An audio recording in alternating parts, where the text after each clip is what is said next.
ఎన్నటికీ ధ్యానంలో ఏది జరిగినా సరే భయాలు మాత్రం ఉండొద్దని 100కి 1000 సార్లు మననం చేసుకొని స్థిరం చేసుకోండి ఆ అభిప్రాయాన్ని. కళ్ళు మూసుకున్నప్పుడు మీరు మీ అనుభూతి పొందిన నిశ్చింతను చూసి మీరు ఒంటరిగా ఉన్నారని అనుకోకండి. భగవంతుడు మీతో ఉన్నాడు. ఆయన లేడని మీరు ఎందుకు అనుకుంటున్నారు? ఆకాశం సంగీతంతో నిండి ఉంది. దాన్ని రేడియో మాత్రమే పట్టుకోగలదు. లేకుంటే ఆ సంగీతం గురించి మీకు తెలియదు.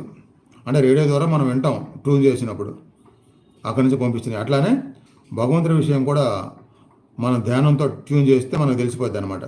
భగవంతుడి విషయం కూడా అంతే. ఆయన మీ జీవితపు ప్రతిక్షణం మీతోనే ఉన్నాడు. అయినప్పటికీ దాన్ని సాక్షాత్కరించుకునే ఒకే ఒక మార్గం ధ్యానం చేయడం. మీలో ధ్యానం చేస్తున్న వాళ్ళు ఇంకా గాఢంగా చేయాలి.